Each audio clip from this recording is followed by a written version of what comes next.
Hello students, welcome to La Excellence IAS Academy. ఈరోజు మనం 5th March నాటి Eenadu news పేపర్లోని ఇంపార్టెంట్ కరెంట్ అఫైర్స్ గురించి డిస్కస్ చేద్దామండి. ఫస్ట్ ఆఫ్ ఆల్ మనము yesterday's question of the day గురించి చూద్దామండి. లాస్ట్ క్లాస్లో మనము ప్రాథమిక హక్కులకి సంబంధించి ఒక క్వశ్చన్ని ఫ్రేమ్ చేయడం జరిగింది. ప్రాథమిక హక్కులకు సంబంధించి ఈ క్రింది ప్రకటనలను పరిగణించండి. ఇక్కడ 2 స్టేట్మెంట్స్ని ఇవ్వడం జరిగింది. ఒకటి, భారతదేశంలో ప్రాథమిక హక్కులు సంపూర్ణమైనవి కావు, అంటే నాట్ అబ్జల్యూట్ అనేది ఇక్కడ ఇవ్వడం జరిగిందండి. సో మనం ఆల్రెడీ క్లాస్లో డిస్కస్ చేసాము, నాట్ అబ్జల్యూట్, జస్టిషియబుల్ అని మనం ఆల్రెడీ డిస్కస్ చేసాం. కాబట్టి స్టేట్మెంట్ 1 అనేది కరెక్ట్ అవుతుందండి. అండ్ సెకండ్ వన్ చూడండి, విదేశాలకు వెళ్లే హక్కు ఆర్టికల్ 19 ప్రకారం ప్రాథమిక హక్కు.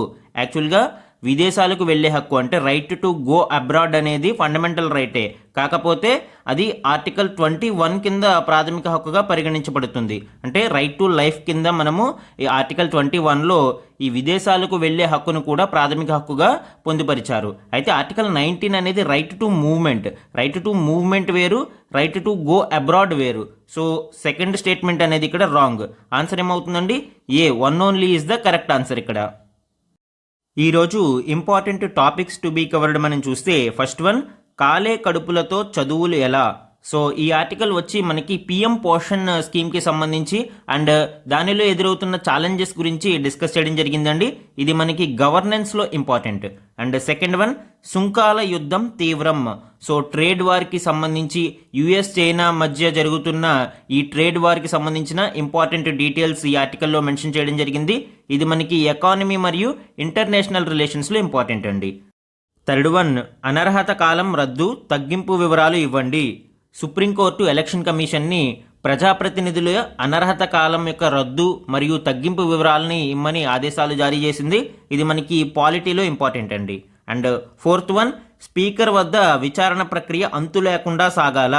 సుప్రీంకోర్టు యాంటీ డిఫెక్షన్ లాకి సంబంధించిన కొన్ని డీటెయిల్స్ని ప్రస్తావిస్తూ ఈ స్పీకర్ వద్ద ఈ విచారణ ప్రక్రియ ఎంతకాలం సాగాలి అని క్వశ్చన్ చేయడం మనం ఇక్కడ చూడవచ్చు. ఇది మనకి పాలిటీలో ఇంపార్టెంట్. అండ్ ఫిఫ్త్ వన్, 2050 నాటికి దేశంలో 44 కోట్ల మంది ఊబకాయలు, సో ఒబేసిటీతో బాధపడేవారు భారతదేశంలో 2050 నాటికి 44 కోట్ల మందికి పెరుగుతారు అని ఒక అంచనా. ఇది మనకి సైన్స్ అండ్ టెక్నాలజీలో హెల్త్ టాపిక్లో ఇంపార్టెంట్ అండి.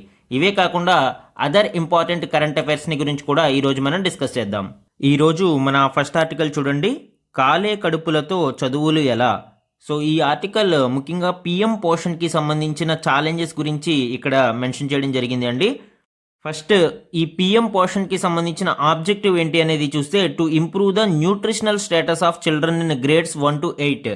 సో క్లాస్ 1 నుంచి క్లాస్ 8 వరకు ఉండే విద్యార్థులలో పోషకాహార స్థాయిని పెంచడం కోసం ఈ పిఎం పోషణ్ స్కీమ్ని తీసుకురావడం జరిగిందండి. దీనిలో న్యూట్రిషన్ లెవెల్తో పాటు విద్యార్థులని ఎడ్యుకేషన్ వైపు మళ్లించడానికి కూడా ఈ స్కీమ్ ఉపయోగపడుతుంది. ఎర్లియర్ దీన్ని మిడ్ డే మీల్ స్కీమ్ అని పిలిచేవారు, మధ్యాహ్న భోజన పథకం. దీనిని ఇప్పుడు పిఎం పోషణ్ స్కీమ్ పేరుతో రన్ చేస్తున్నారు.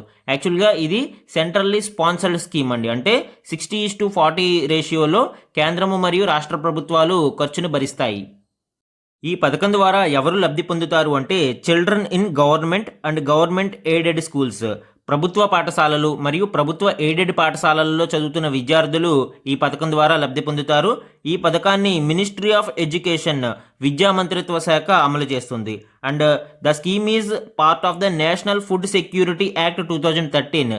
ఇది జాతీయ ఆహార భద్రతా చట్టం 2013లో కూడా ఒక భాగంగా మనం చెప్పవచ్చు.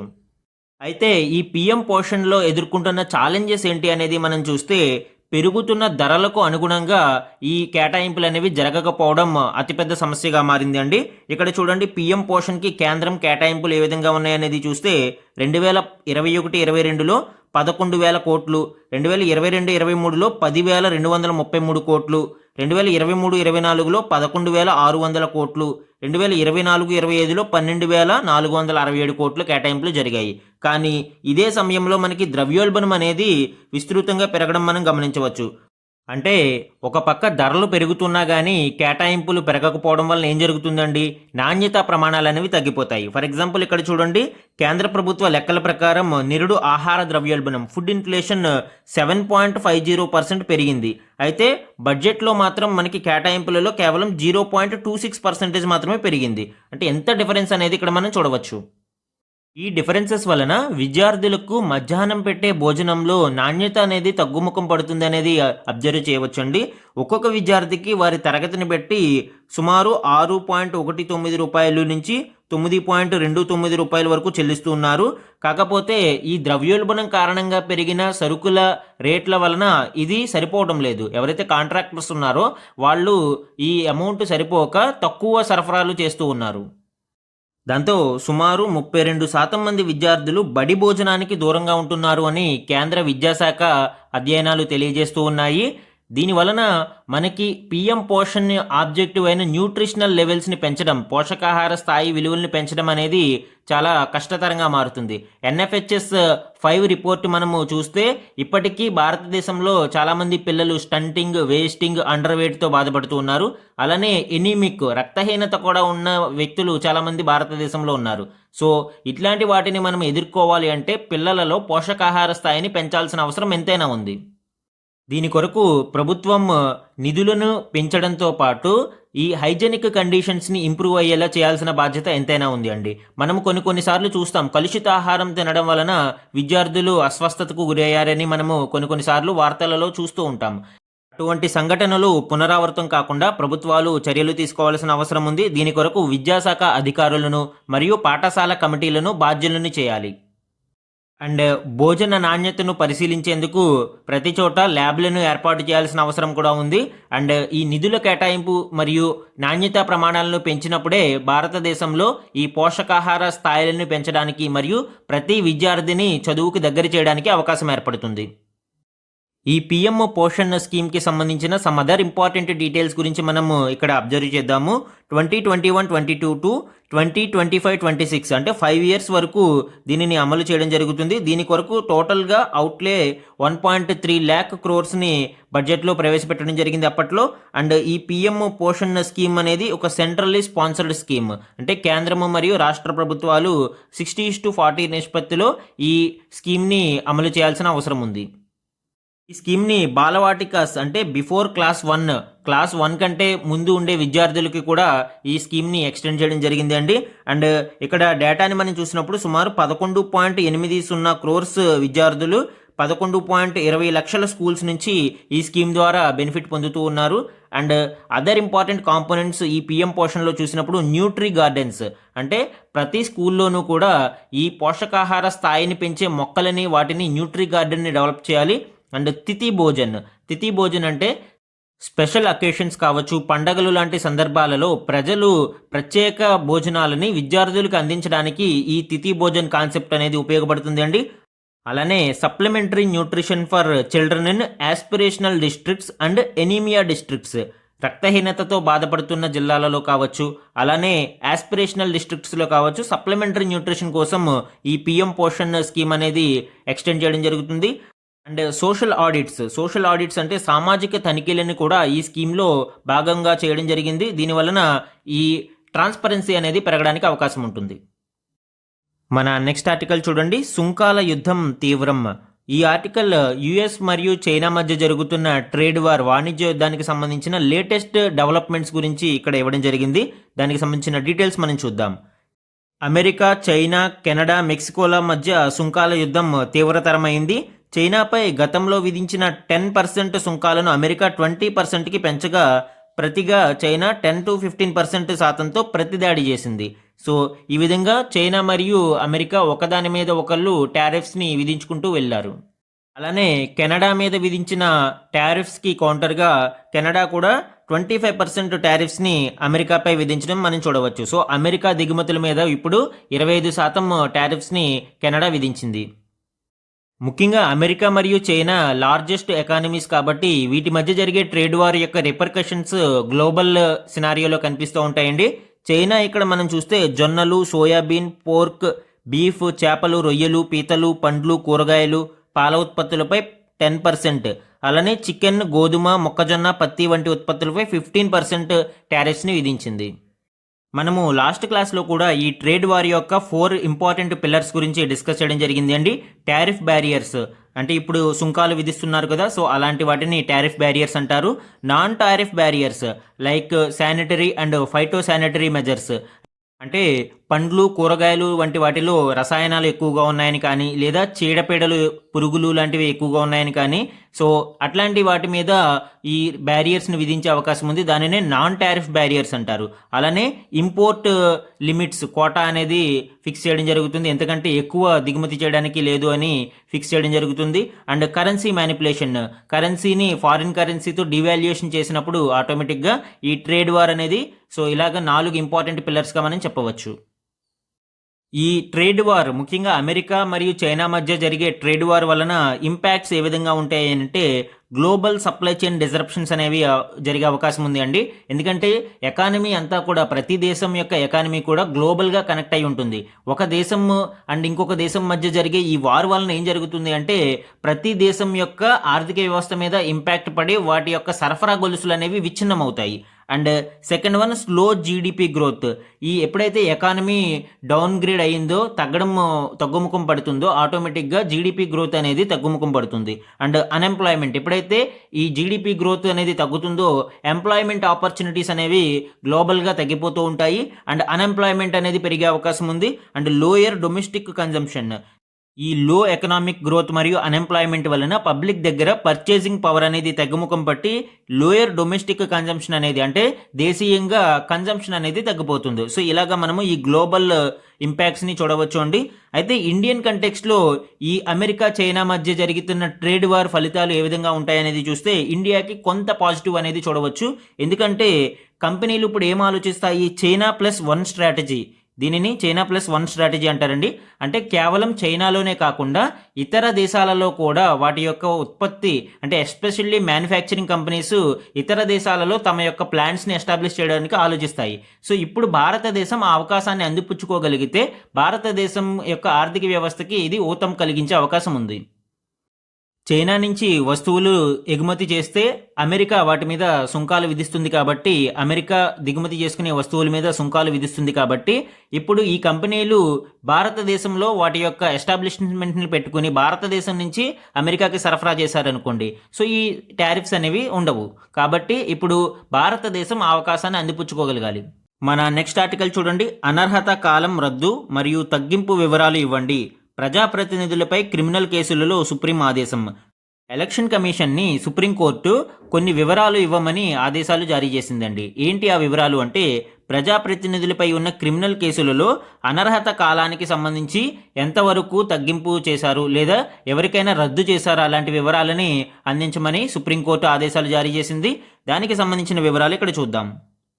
నేరాభియోగాలను ఎదుర్కొంటున్న చట్టసభల సభ్యులపై అనర్హత వేటు కేసులో మంగళవారం సుప్రీంకోర్టులో కీలక పరిణామం చోటు చేసుకుంది. ఇప్పటి వరకు దోషులుగా తేలిన ప్రజాప్రతినిధులపై విధించిన అనర్హత కాలాన్ని రద్దు చేయడము లేదా తగ్గించడానికి సంబంధించిన వివరాలను తెలియజేయాలని ఎన్నికల సంఘాన్ని జస్టిస్ దీపాంకర్ దత్తా మరియు జస్టిస్ మన్మోహన్ ధర్మాసనం ఆదేశించింది. అయితే ఎన్నికల సంఘానికి ఈ అనర్హత కాలాన్ని రద్దు చేయడము మరియు తగ్గింపు చేయడానికి అధికారం ఉందా అంటే, ప్రజాప్రాతినిధ్య చట్టం 1951 రిప్రజెంటేషన్ ఆఫ్ పీపుల్స్ యాక్ట్ 1951 ప్రకారం సెక్షన్ 11లో ఈ అధికారాన్ని కల్పించడం జరిగింది అండి.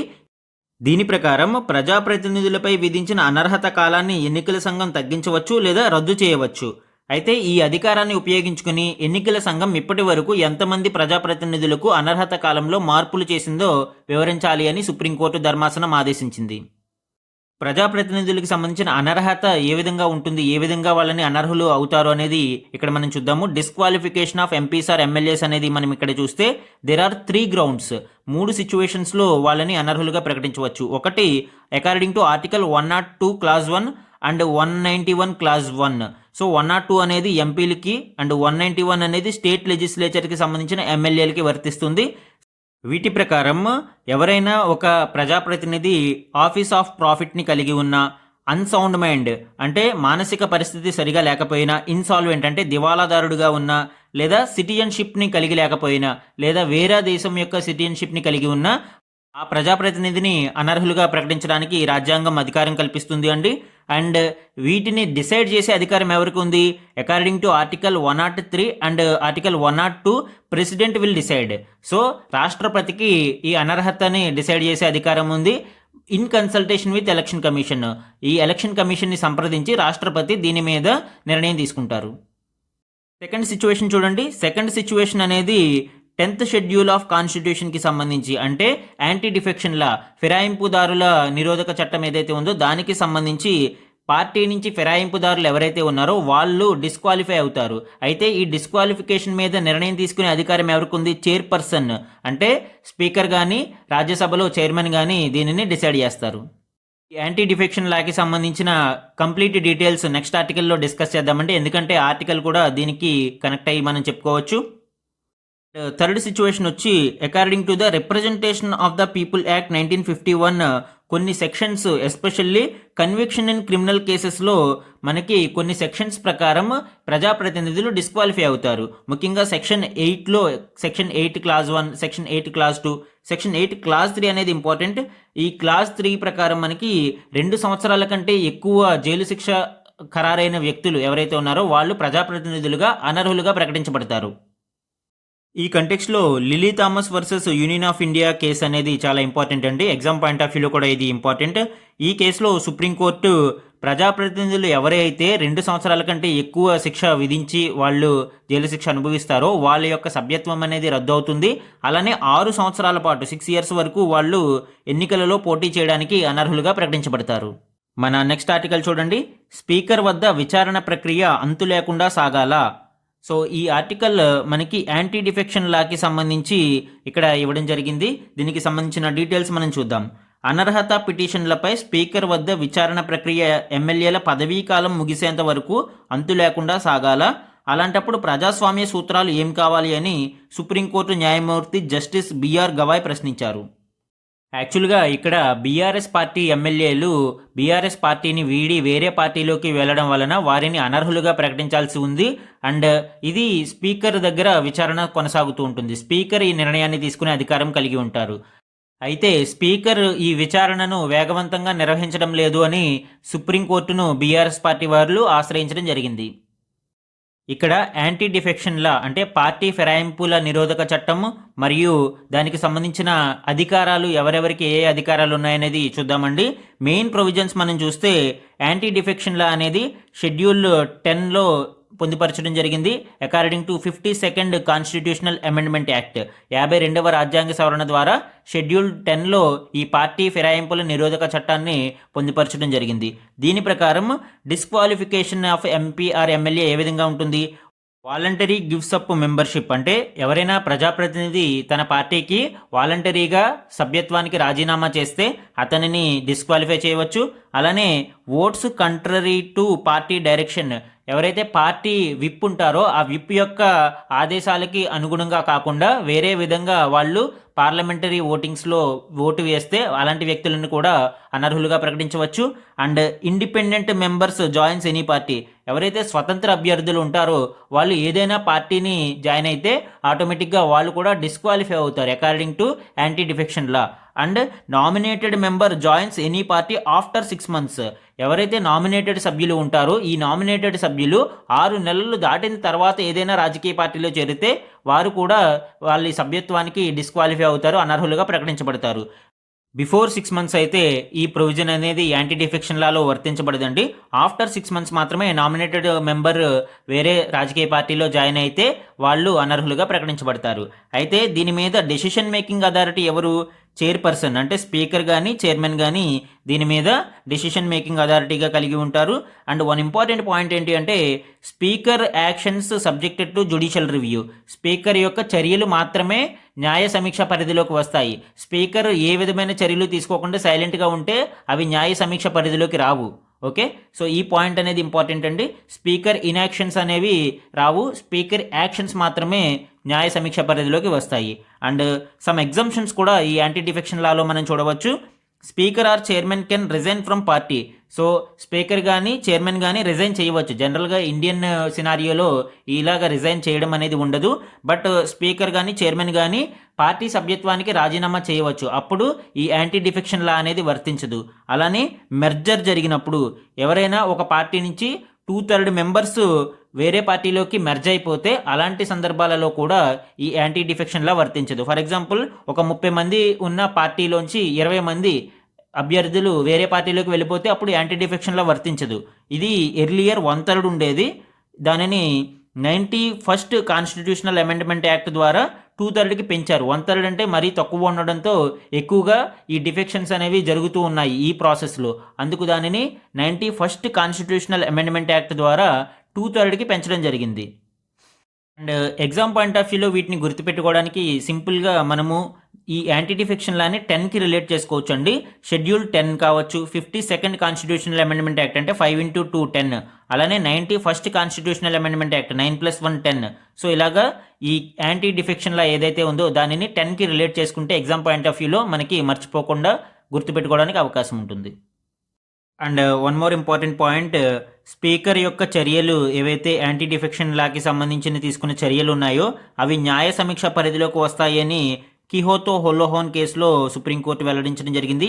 ఈ కేసు కూడా ఇంపార్టెంట్ అండి. కిహోతో హొలోహాన్ కేసు అనేది కూడా ఇంపార్టెంట్ ఇక్కడ మనకి. మన నెక్స్ట్ ఆర్టికల్ చూడండి. 2050 నాటికి దేశంలో 44 కోట్ల మంది ఊబకాయలు. సో భారతదేశంలో ఊబకాయలు మరియు అధిక బరువుతో బాధపడే వారి సంఖ్య 2050 నాటికి 44 కోట్లకు చేరుతుందని ఒక నివేదిక వెల్లడించింది. వీరిలో 21 కోట్ల మంది పురుషులు, 23 కోట్ల మంది స్త్రీలు ఉంటారని అంచనా వేసింది. భారత వైద్య పరిశోధనా మండలి ICMR మరియు గ్లోబల్ బర్డెన్ డిసీజ్ GBD సంస్థలకు చెందిన అంతర్జాతీయ పరిశోధకులు 2021లో ఈ అధ్యయనాన్ని నిర్వహించారు. ఈ అధ్యయనం ప్రకారం ఈ భారతదేశంలో 2050 నాటికి 44 కోట్ల మంది ఊబకాయలు ఉంటారని ఈ అధ్యయనం యొక్క వివరాలు లాన్సెట్ జర్నల్లో ప్రచురితమయ్యాయి. ప్రపంచవ్యాప్తంగా 2050 నాటికి చైనా తర్వాత భారతదేశంలోనే ఎక్కువ మంది ఊబకాయలు ఉంటారని, చైనా తర్వాత 2వ స్థానంలో భారత్ నిలుస్తుందని ఈ లాన్సెట్ జర్నల్లో ప్రచురితమైన అధ్యయనం పేర్కొంది. అలానే ప్రపంచవ్యాప్తంగా ఈ ఒబేసిటీతో బాధపడేవారు 380 కోట్లకు చేరుకుంటారని 2050 నాటికి. అలానే భారతదేశంలో 5 నుంచి 14 సంవత్సరాల వయసు ఉన్న ఏజ్ గ్రూప్ పీపుల్లో 3 కోట్ల మంది అబ్బాయిలు, అమ్మాయిలు ఈ ఒబేసిటీతో బాధపడవచ్చు అని ఈ అధ్యయనం అంచనా వేసింది. ఈ ఒబేసిటీకి కారణాలను మనం చూసినప్పుడు జంక్ ఫుడ్, ఎక్కువగా ఈ high calorie high fat food తీసుకున్నప్పుడు కానీ, ఇన్యాక్టివ్ లైఫ్ స్టైల్ అంటే సరైన శారీరక శ్రమ లేకుండా ఇన్యాక్టివ్ లైఫ్ స్టైల్ని గడుపుతున్న వ్యక్తులు కావచ్చు, నాట్ స్లీపింగ్ ఎనఫ్, ఎక్కువ నిద్రలేమితో బాధపడుతున్న వాళ్ళు, అండ్ కొన్ని సందర్భాలలో జెనెటిక్స్ వంశపారంపర్యంగా కూడా కావచ్చు, అండ్ గ్రోయింగ్ ఓల్డర్, ఎక్కువగా మనము ఈ వయసు పెరుగుతున్న వాళ్ళలో కూడా ఈ ఊబకాయాన్ని చూస్తూ ఉంటామండి. అండ్ ప్రెగ్నెన్సీ టైంలో ఈ హార్మోనల్ చేంజెస్ వలన కూడా ఊబకాయం వచ్చే అవకాశం ఉంది. అయితే ఈ ఊబకాయం వలన కలిగే ప్రాబ్లమ్స్ ఏంటి, రిస్క్స్ ఏంటి అనేది చూస్తే టైప్ 2 డయాబెటీస్ రావచ్చు, and high blood pressure, heart disease, stroke, cancer, breathing disorders, gallbladder disease, gynaecological problems, and erectile dysfunction and sexual health issues. So ఇలాంటి ఈ ప్రాబ్లమ్స్ అన్నీ కూడా మనము ఈ ఊబకాయం వలన ఫేస్ చేసే అవకాశం ఉంది. కాబట్టి ఈ ఊబకాయం మీద ప్రత్యేక శ్రద్ధ పెట్టాల్సిన అవసరం ఉంది. ముఖ్యంగా జంక్ ఫుడ్స్ని తగ్గించడము, యాక్టివ్ లైఫ్ స్టైల్స్ని అలవాటు చేసుకోవడము, తగినంత నిద్ర ఉండేలా చూసుకోవడము. సో ఇలాంటి విషయాలలో ప్రజలు కూడా అప్రమత్తంగా ఉండాలి, అండ్ ప్రభుత్వాలు కూడా బాధ్యత వహించాలి. మన నెక్స్ట్ ఆర్టికల్ చూడండి. భారీగా ప్రైవేటు వర్సిటీల విస్తరణ, అవి రాష్ట్రాల వర్సిటీల సంఖ్యను దాటేశాయి. నీతి ఆయోగ్ యొక్క తాజా నివేదికలో ఈ విషయాలను వెల్లడించడం జరిగిందండి. దీనికి సంబంధించిన డీటెయిల్స్ ఇక్కడ చూద్దాము. దేశంలో కేవలం 2 దశాబ్దాలలో ప్రైవేటు విశ్వవిద్యాలయాల సంఖ్య రాష్ట్ర ప్రభుత్వ నిర్వహణలోని విశ్వవిద్యాలయాల సంఖ్యను దాటిపోయింది. ప్రైవేటు వర్సిటీలను 1995లో నెలకొల్పడం ప్రారంభమైంది. ఇప్పుడు వాటి సంఖ్య 502కు చేరగా రాష్ట్ర విశ్వవిద్యాలయాలు 496 ఉన్నాయి. ముఖ్యంగా 2017 నుంచి 2022 మధ్య చూస్తే ఈ ప్రైవేటు వర్సిటీలు 51% పెరిగాయండి.